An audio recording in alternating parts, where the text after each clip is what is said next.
আসসালামু আলাইকুম, স্বাগতম জানাচ্ছি বিবিসি নিউজ আন্তর্জাতিক সংবাদে। শুরুতেই সংবাদ শিরোনাম, এরপর বিস্তারিত। লেবাননে ইসরায়েলি হামলা চরম ক্ষতিকর, ব্রিটিশ পররাষ্ট্রমন্ত্রী।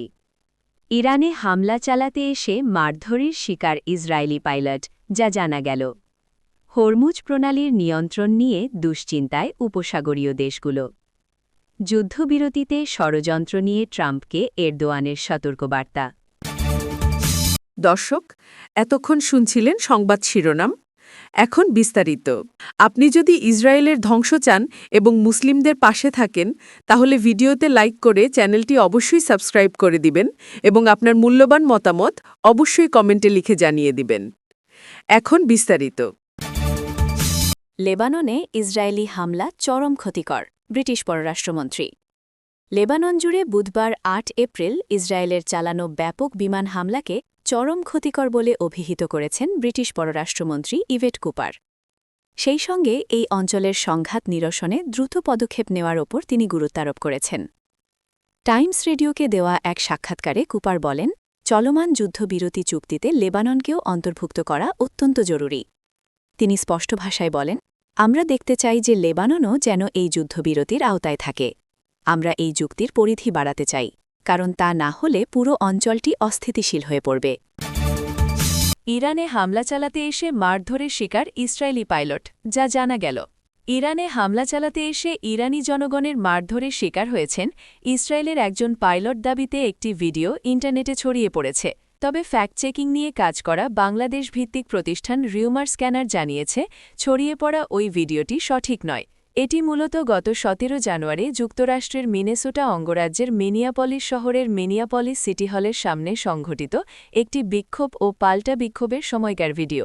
ঘটনাটি নিয়ে যুক্তরাষ্ট্রের সাংবাদিক স্টেফানি কিথের ইনস্টাগ্রাম অ্যাকাউন্টে ১৮ জানুয়ারি প্রকাশিত একটি ভিডিও পাওয়া যায়। ওই পোস্টে তিনি উল্লেখ করেন, মিনিয়াপলিস সিটি হলে নিজের আয়োজিত ছোট একটি বিক্ষোভ থেকে বের হওয়ার চেষ্টা করার সময় ডানপন্থী ইনফ্লুয়েন্সার জেক ল্যাং মাথায় লাথি খেয়েছেন। একই প্রেক্ষাপটে ১৮ জানুয়ারিতে দ্য গার্ডিয়ানের ওয়েবসাইটে প্রকাশিত একটি প্রতিবেদন পাওয়া যায়।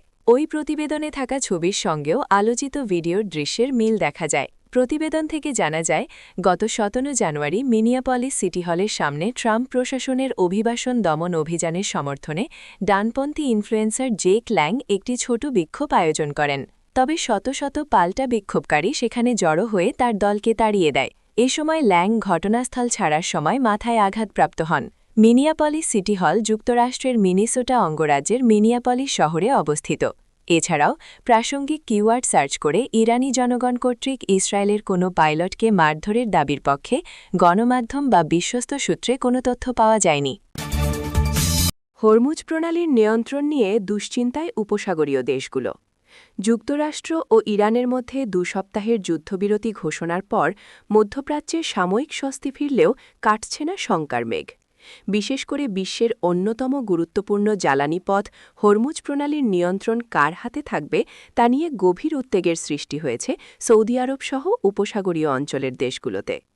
মঙ্গলবার ৭ এপ্রিল মার্কিন প্রেসিডেন্ট ডোনাল্ড ট্রাম্পের দেওয়া চরম সীমা শেষ হওয়ার মাত্র ৯০ মিনিট আগে এই যুদ্ধবিরতি কার্যকর হয়।